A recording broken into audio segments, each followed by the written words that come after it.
Welcome to Pure Intuitive Talk with me, Trish Smith. I'm a multi-dimensional channeler sharing my gift to assist others to connect and work with their whole being, helping bring them into a beautiful way of high-frequency living.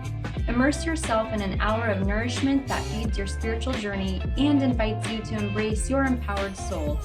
You'll feel armed with new understandings for how to shift from pain to love as we explore topics from shamanic sound healing to gut health. Are you ready to take accountability for the impact that we have on the world around us and learn new tools and techniques to feel whole again? Of course you are, and you're in the right place. Pure Intuitive Talk starts now. Hi, everybody. Welcome to Pure Intuitive Talk with your host, me, Trish Smith. Today, I have with me Julie Hightman, author of Why Birds Sing at Dawn and The Weighted Feather. Today, we're talking about grief. We're talking about loss.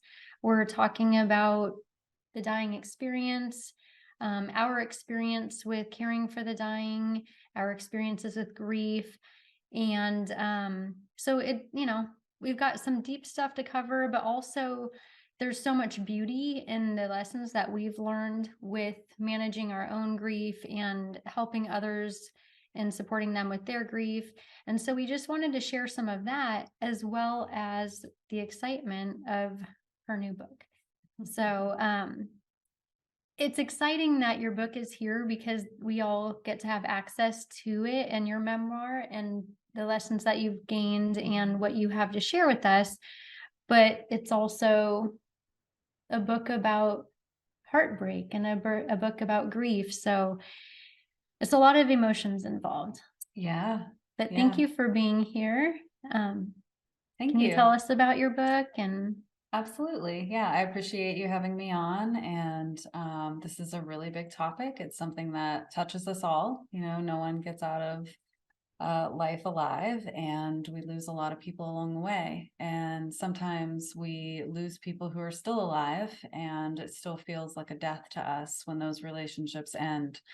So the reason why I wrote my book was because I had about a decade of time where I not only was working with hospice, I just started losing a lot of people and some of my long-term animals, kind of all at the same time in succession. And at the same time, I was supporting people who are also going through loss, that were related to my own personal losses or who are just in my community.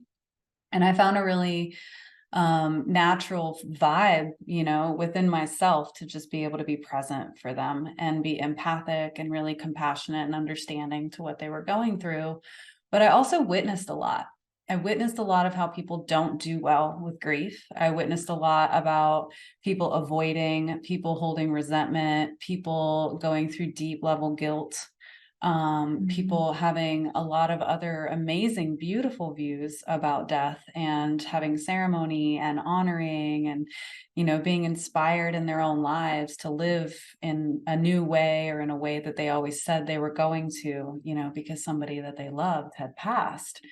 And so I just felt like all of those observations were really important to put into a book. And so they're related to some of the death stories that I've written about within the book. And then I've also written some commentary about grief and our walk with mortality versus the desire for immortality. Many of us have a hidden desire for that. It's in humanity since the age-old time, you know, thinking about the Holy Grail and the Fountain of Youth and a lot of other mythologies that are about that ethereal fire that is supposed to be eternal. And how we interpret that.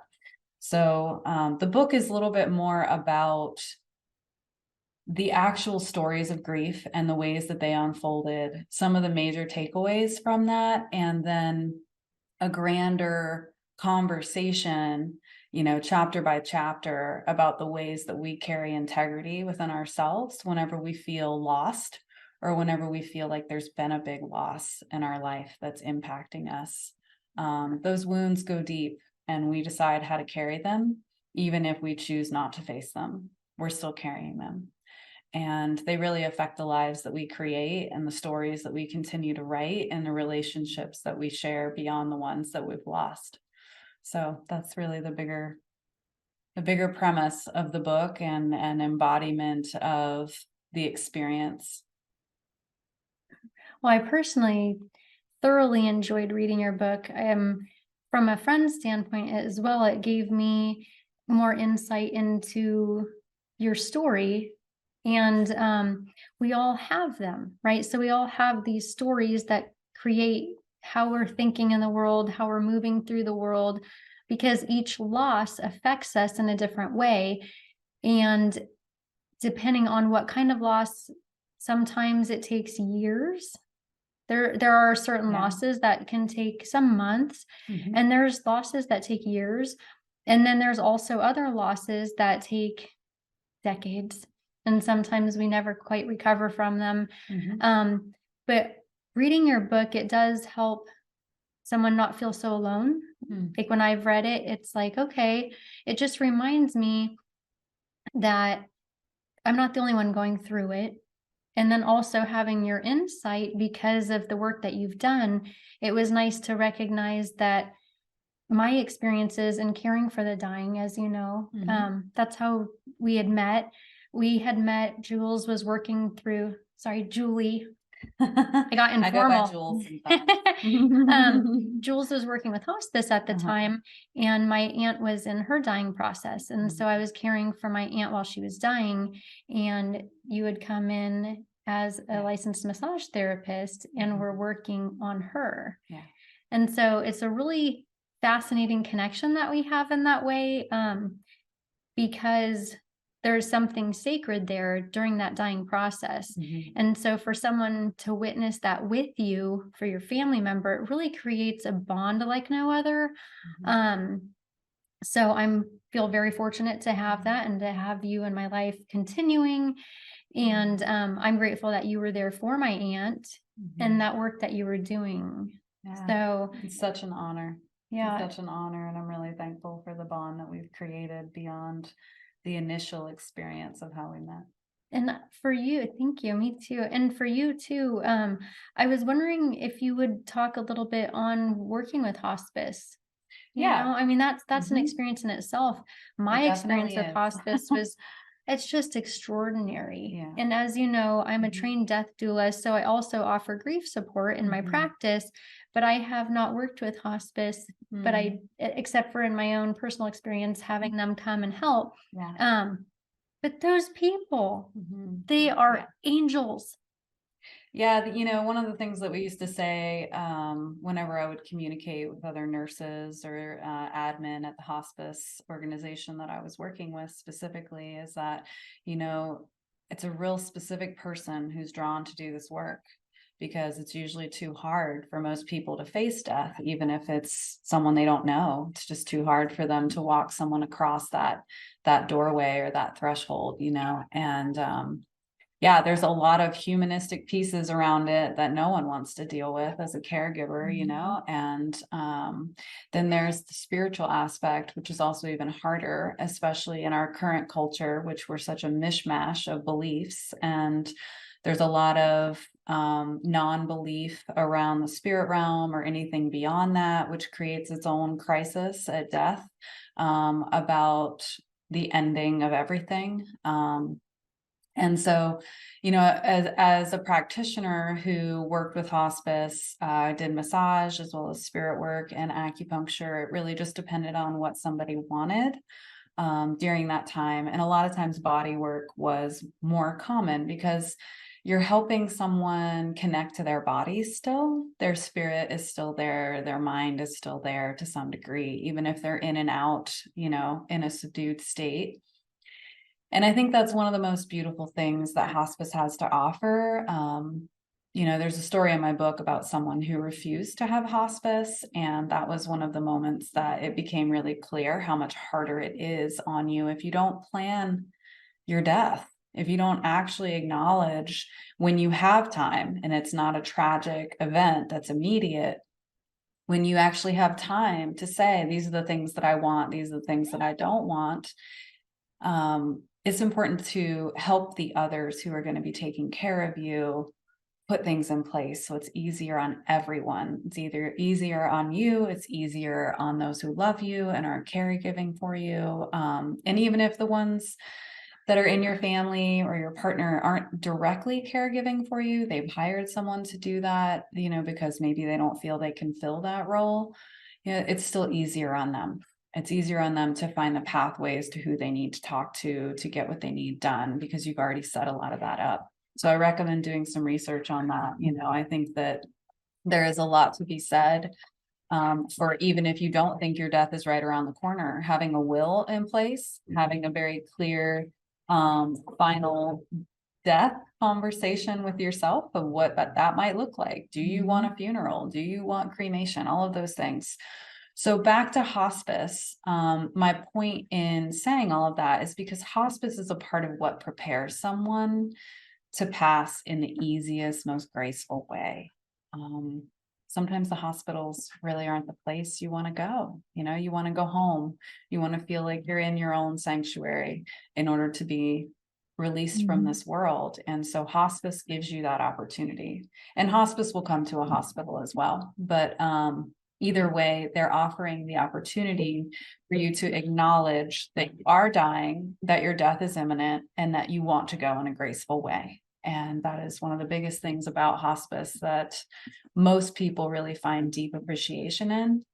And most people are drawn to do hospice work because they see the need for this kind of compassionate care at the end of life to make it the most healing, loving, compassionate experience for someone who's leaving the world, regardless of the life they've lived.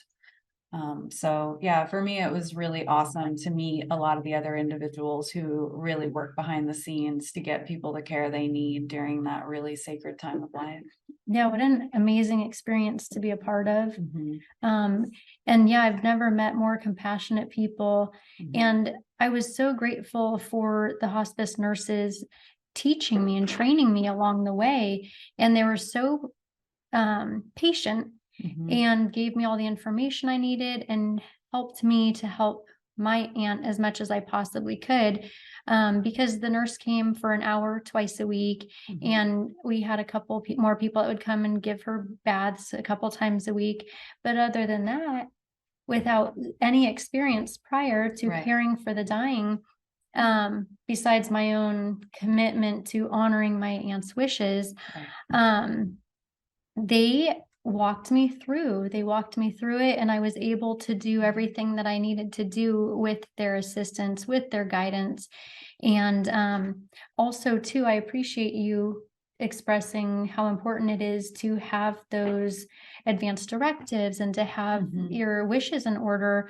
My aunt had all of that very sound. She knew exactly what she wanted, and that made it much easier for me. And the conversations are not easy to have, but they're so important.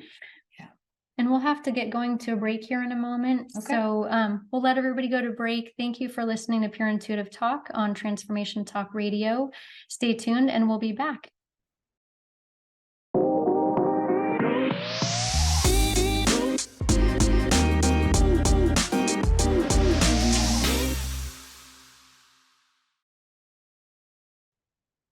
Hi, everybody. Thank you for staying tuned. You are listening to Pure Intuitive Talk on Transformation Talk Radio. Here with me today, I have a good friend and author of Why Birds Sing at Dawn, also author of The Weighted Feather. And we were talking about the dying process. We're talking about death. We're talking about mortality, since none of us are getting out of here alive. But another topic that you and I have been discussing recently is grief and grieving, but also grieving as a collective. So I wanted to spend some time talking about that also. But there's so many forms of grief, and we've been talking about caring for the dying. And I personally feel like it's one of the biggest honors I've ever had, caring for my aunt while she was dying. I wouldn't trade it for the world. And I remember after she'd passed, the hospice nurses, I said, I wish I would have done this. I wish I would have done that. And they said, every single caregiver, when the person passes, thinks they could have done better. Yeah. It's like being a parent. Yeah. Yeah. You're like, oh, I should have done this. I should have yeah. done that for my kid. And the reality is you did the best you could with all Yeah. the things that you knew at the time. And it's funny because I really thought, no, I really could have done that better, you know? Yeah. So if anything, I would only want the opportunity to do it again so I could do it a little better. I'm pretty sure you're going to have the opportunity. Yeah. But I'm so grateful that I had the opportunity to take care of her. And I know we have a lot of assisted living and we have a lot of homes that our family members and our friends are in. And so I also wanted to encourage our audience to visit as much as possible and make the phone calls, reaching out to our elders. When I was going through my death doula training, I somehow had forgotten that death doulas also are caring for the dying of younger people. Yeah. Something that we tend to forget about in our daily life. You know, when we have a woman who has breast cancer and she's only 50 years old and she has less than a year to live. Or we have children, as you know, we all know, that are also in their dying process. And so the people that are going through their dying process, there's nothing more that they want than to be with their loved ones and to have company and to have our time. Yeah. So I would like to encourage our audience to do just that. And I understand that it's not comfortable. My husband's grandmother was in an assisted living home for a few years before she passed. And I remember talking to some of the family members and they felt like they didn't want to remember her that way. Right. And so they wouldn't go visit. I just want to recommend going and visiting because we don't want to have the regrets. And that's something that is also important for people in their dying process when they are in the dying process, that those come up, the regrets. They're rugs, right? The regrets, the unfinished business, the guilt, the shame. And so for myself in my life, I try to make sure that I don't have regrets. I try to right any wrongs, apologize for mistakes, correct any, you know, things that I've done I feel like are important to apologize for, because that day comes for all of us. Right. You know, unless we have that quick death that we're all hoping for. But if we don't end up with that awesome quick death that we're all hoping for, we got time to think about it. We have way too much time to lay in that bed and think about it. Yeah. And so so I want to make sure that I spend as much time with my family members as I can, so that I don't have those regrets. Absolutely. When I'm in my dying process. And so I just hope to encourage our audience to reach out to their loved ones and spend as much time with our people as we can. As we all know, we're not promised tomorrow, right? No, we're not promised tomorrow. And, you know, I think that some of what you say, I have different responses to, because I agree that we shouldn't live with regrets. And I know a lot of people do. And the reality is that we don't really go through life thinking we did everything perfect and there's nothing to regret. We can continually tell ourselves, well, I did what I did and that's what I did. And so I'm not going to regret it. I'm just going to own it. And that's okay too, you know, to own it. But that doesn't mean that there isn't some part of you that still feels like there's a wound there or something that's owed, or something that you wanted out of the situation better for yourself, you know, in the way that you look at your own personal integrity that you want to do more with, you know. And while you're still here is the time for you to practice figuring out how to refine those pieces that you felt like you needed to own but not regret, or not repeat things that you've already regretted in other ways with other people, or with yourself in different situations. So I do think that that's really important. And I would also say, with respect to the dying, some don't want attention, some do want to be alone. And I think it's important to respect that as well. And there's a interface that happens between the way we grieve and the way that the person who is dying is grieving for themselves and the loss of their connections with the people that they'll no longer be able to share life with.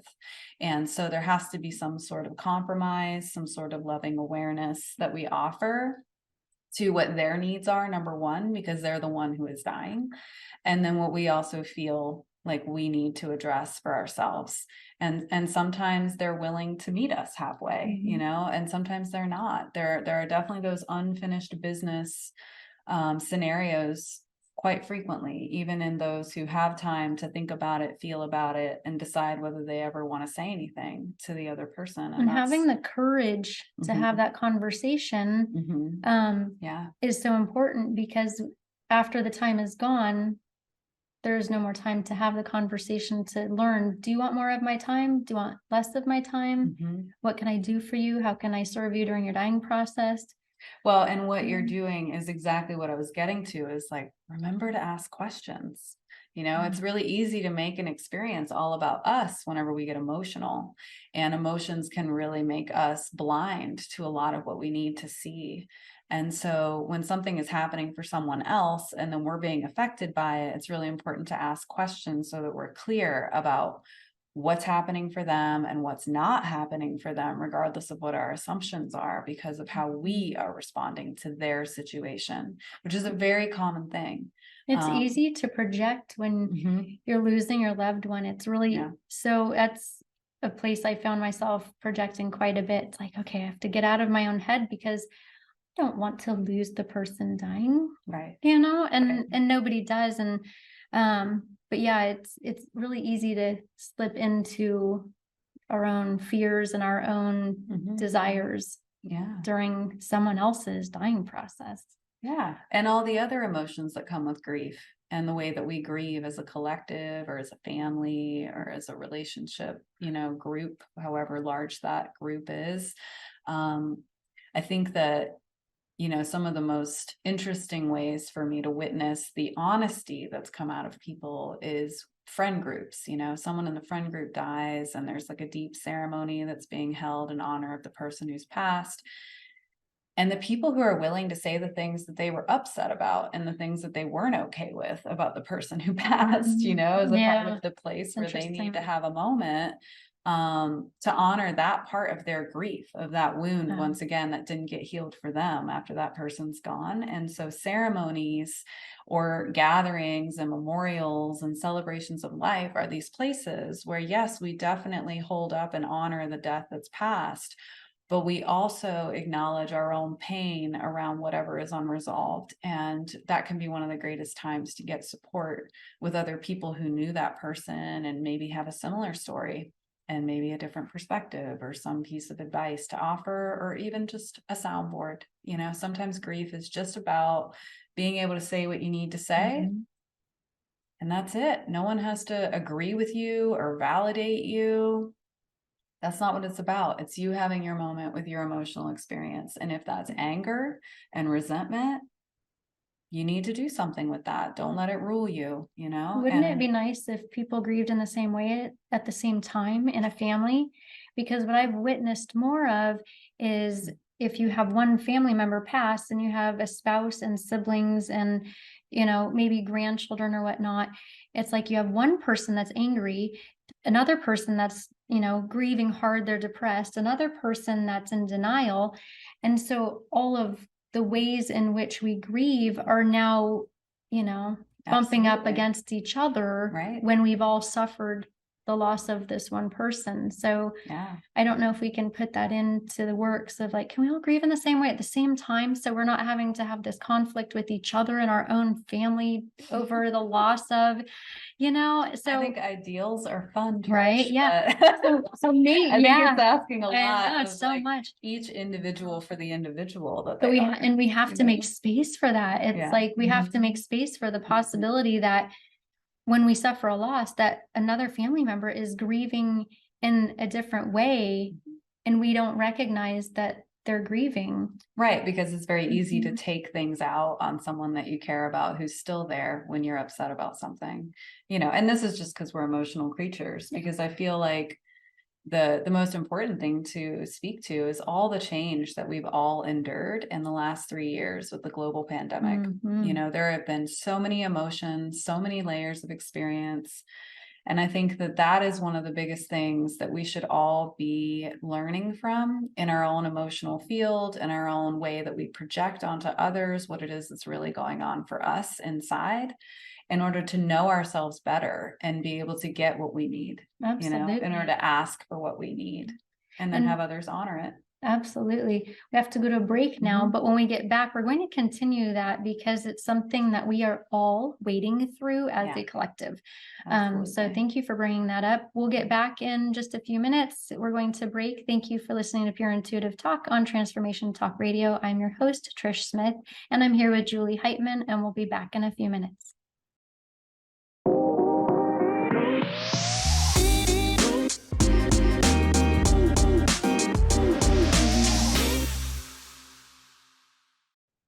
Welcome back, everybody. Thank you for staying with us. You are listening to Pure Intuitive Talk on Transformation Talk Radio. And today we are talking about loss, grief, mourning, the stages of grief, Mhm. compounded grief, collective grief. So it's super, exciting. We're having a blast over here. Just kidding. But it's something that nobody wants to talk about, but is also so important to talk about. And just before we went to break, you had brought up grieving as a collective over the last few years. Right. And we've all suffered so many losses.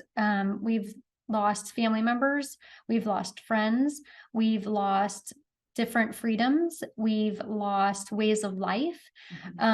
We've even just lost relationships with others over disagreements in our belief systems or the way we practice our politics. Yeah. So I'm not sure that anybody on this planet has gotten through the last few years without suffering some loss through the last few years. Yeah. And most likely in multiple arenas of their life because of the ripple effect. Yeah. Unfortunately, that's very true. Yes. Yeah. And I feel like, there's a lot to be said in these times of transformation where a lot of changes are happening because we feel unstable. We feel like things are getting more unstable. It gives us more outs to be impulsive or decide that, who cares? I'm just going to do whatever I want because nothing matters, and it's very YOLO. You only live once kind of attitude energy. Definitely heard a lot of people, trying to bucket list it and then meeting resistance because there's just so many things that got shut down for a period of time and had a lot of extra red tape and regulation around it. And you couldn't go somewhere without someone judging you and pointing the finger and attempting to shame you for whatever it was that you weren't doing right. It didn't even have to do with the pandemic.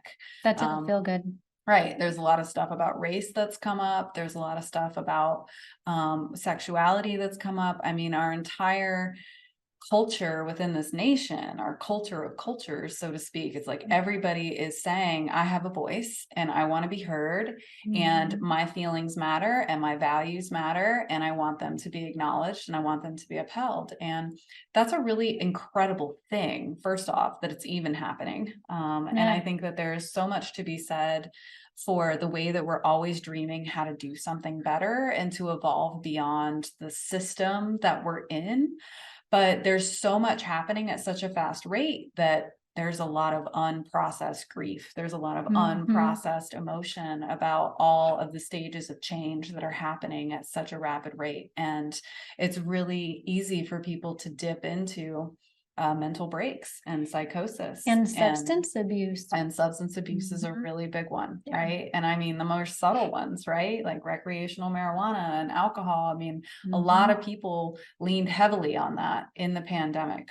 I think that the highest rates of SSRI, which is, mental health, mental health use, mental health pharmaceuticals, different kinds were being administered to people because they just couldn't cope.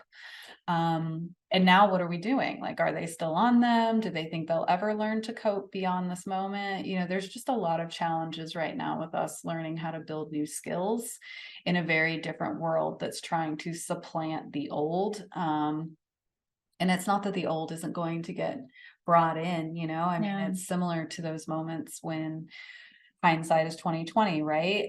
There's a reason that cliche exists. And when we lose someone that we love, whether through death or still in life, or we lose a job, or we have a moment and there's a deep conflict that creates a rift for a while, those moments are really important to look at in order to understand, and have more self-awareness around what it is that we're really feeling and seeing about ourselves, about how we really want to interact with others.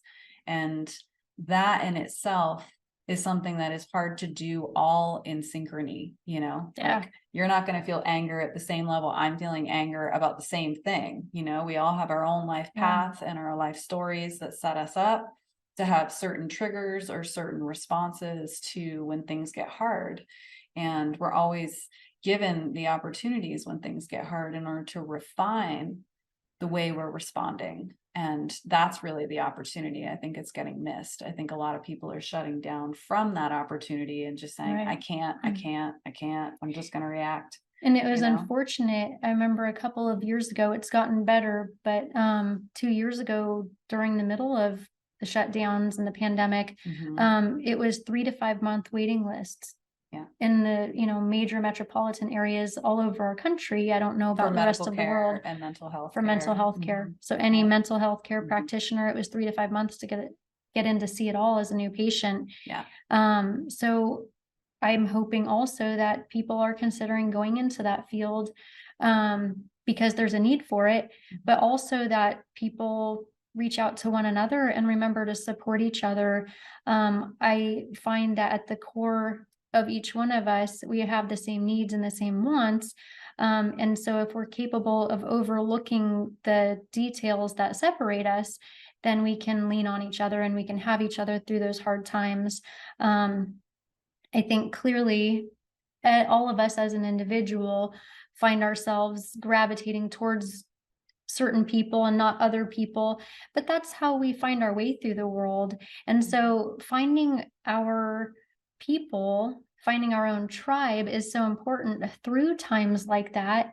And for myself, during those shutdowns, I ended up finding more people for my tribe. So that was kind of a really cool takeaway for myself through the time of loss and grief and not knowing what was happening the next day, because there was so much of that, like we didn't know it was going to happen, but being able to find like-minded people. So I'm hoping that we can also inspire our audience to reach out to their friends and families and create those bonds that are so important for us to have as a human being, because human connection is like, it really helps us physiologically, it helps us mentally, it helps us spiritually, and we really do need each other. I agree. I think that one of the biggest things that came through for me over the last 1.5 years of my life was just the deep awareness of who's going to be there when things aren't going okay. And realizing that a lot of people chose to isolate more and more when things weren't going okay for themselves, instead of sharing the hard parts, sharing the hardship. And I feel like that really does take a moment in your own heart, where you're saying, wait, like, how do they value this relationship? Like, is it that superficial of a relationship? They just want to hang out when times are good. They don't really care whenever things are hard. Like, what is the point of this relationship? And, the reality is that a good, healthy relationship is people doing both, people enjoying the hard times as well as celebrating all the good times, and finding a way to endure both, finding a way to be compassionate and supportive to each other through both. And there may be times, where you need distance and you have to isolate a little bit to get clear, but you let other people know. That's what I need right now. And communication. And I think it takes courage. It takes courage to be transparent, to become vulnerable, and to decide that you're willing to risk heartbreak, to have the depths of the relationships that are possible with friends and family. And if we have the courage to create those bonds, then when our time comes that we are going through our own dying process, we'll feel supported. And we'll feel connected. I used to tell my boys when they were in elementary school, I'd say, be the friend you want to have, be the friend you want to have. And so, because I'd get nobody's calling me, Mom. Like, nobody's calling me and asking me to go hang out. Well, you call them, call them, but it's important because if we don't create the bonds with our friends and family now, when we're going through our dying process and we're going through our unfinished business and our regrets, we're going to be feeling alone. Yeah. Knowing that we could have done our part, that we could have reached out also. So I think it's every individual's responsibility to take accountability for our relationships in our life. And if we're feeling alone and we're feeling isolated, then we have to take initiative and we have to reach out and we have to create the tribe for ourselves and our lives, because there's people out there. I like to imagine, I don't like to, it's not something I enjoy imagining, but I often imagine like there's people that are lonely in their home, in their living room, and they feel isolated. And then like 2 blocks over, there's another person in their living room feeling isolated. And I always thought, well, we need like a way for them to connect so that they have each other. Maybe someone watching can create that app, right? Where, it's like lonelylivingrooms.com or whatever, and find each other because it's so important for us to have connected relationships. And it's interesting witnessing this younger generation coming in because so much of their interactions are through the phone and the computer. And unfortunately, all of our time will come. And so we're going to require deeper relationships than these superficial internet relationships. So apparently we've got to go to break again. But when we get back, we'll continue talking about grieving as a collective, and also the takeaways, also the silver linings and the lessons and what we gain in the beauty of that transformation. Thank you for listening. I'm Trish Smith, your host of Pure Intuitive Talk on Transformation Talk Radio.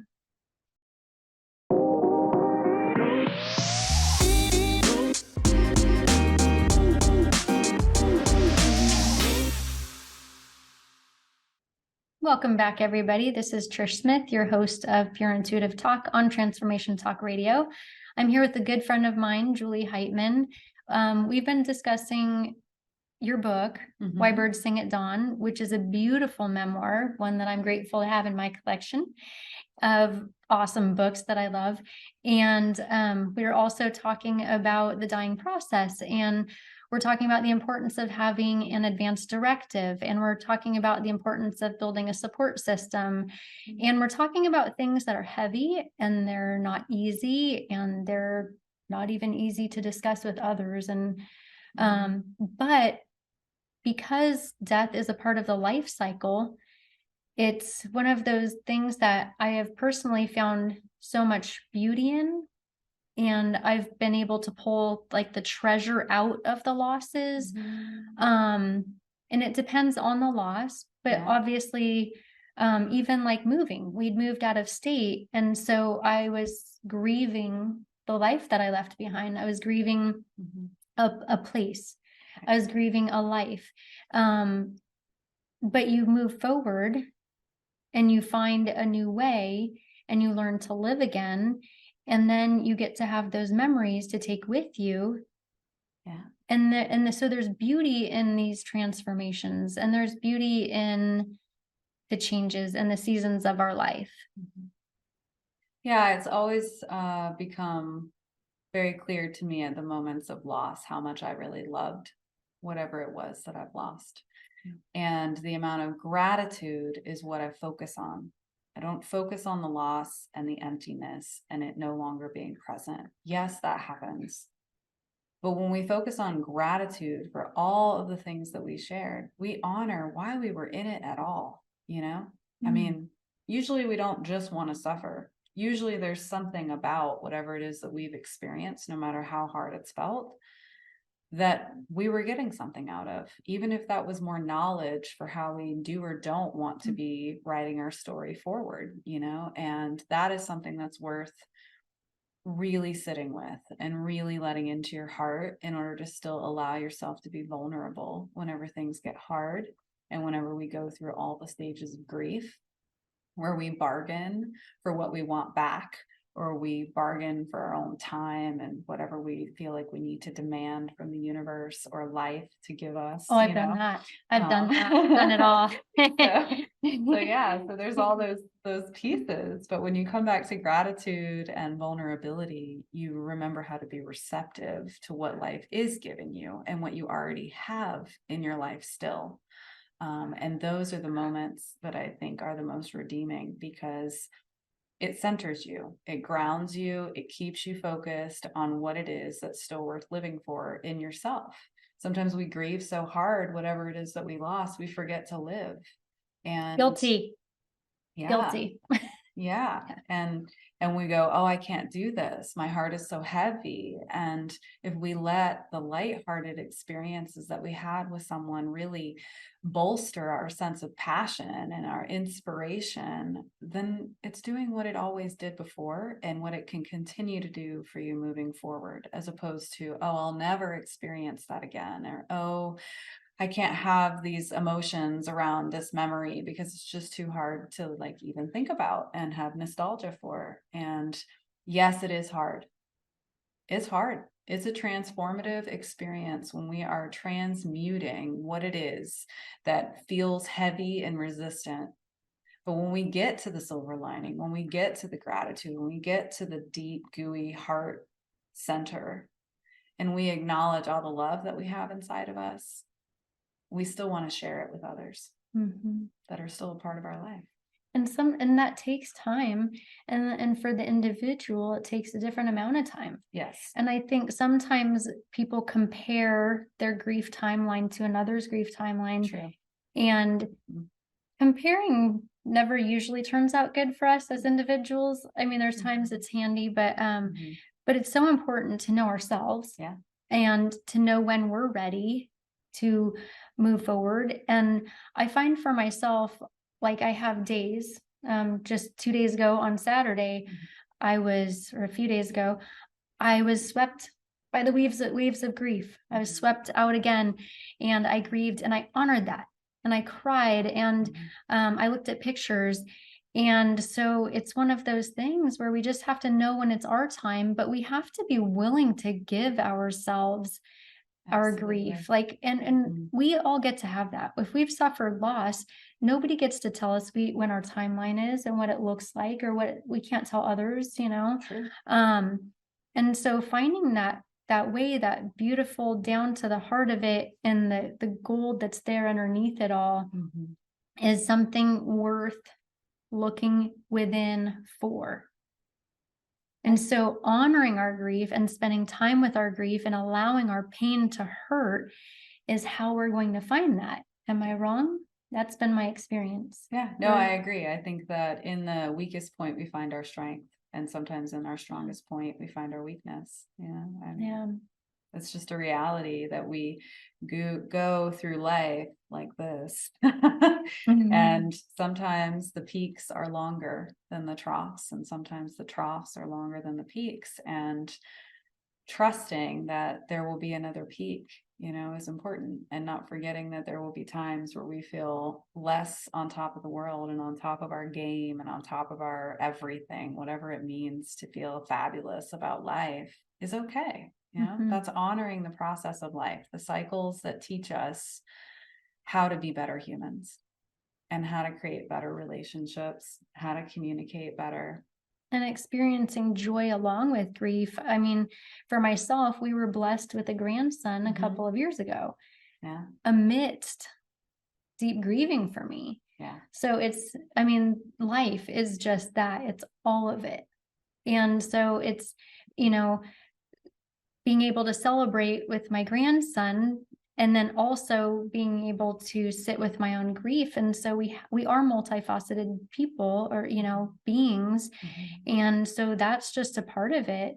And absolutely, I was just admiring what you were talking about with the grief and the gratitude, and having gratitude for the depths of it, having gratitude for the meaning that it brings into our life, that we loved so much that we grieve so hard.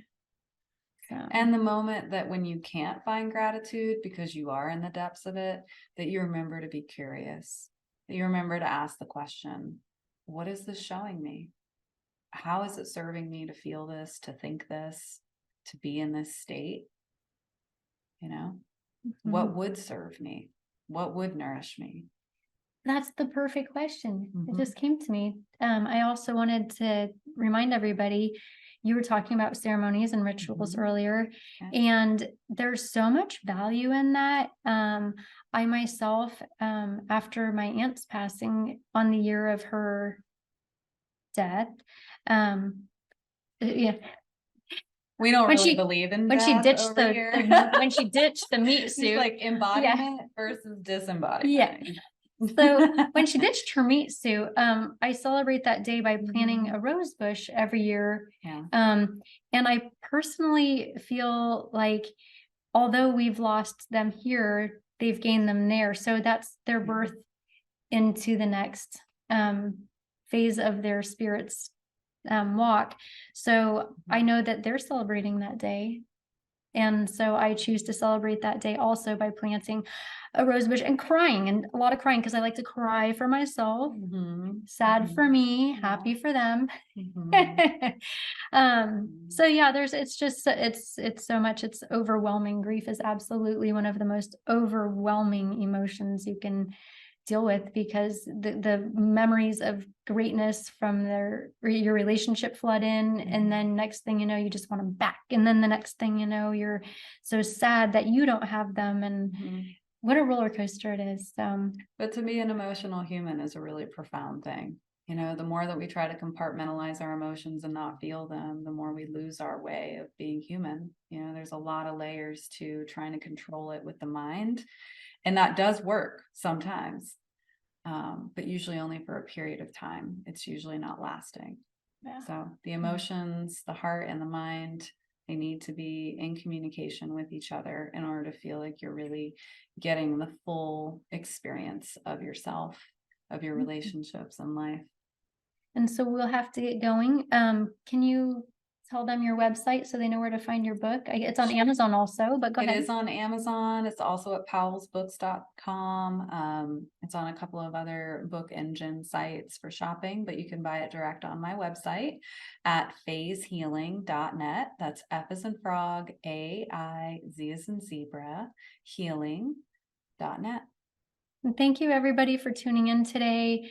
I know it's been a deep subject to cover, but also one of the most important subjects that we get to cover. Thanks for having me on today. Yes, thank you. Really appreciate being able to connect with you about this. Yes, and no one better to connect with than you about this, is you understand the depths and the heights and all of it, and I really appreciate that about you. So thank you everybody for tuning in. You've been listening to Pure Intuitive Talk with Trish Smith and my guest Julie Hightman today. If you're looking for grief support, I offer that in my practice. You can find me at trishsmithguide.com. Thank you everybody for tuning in.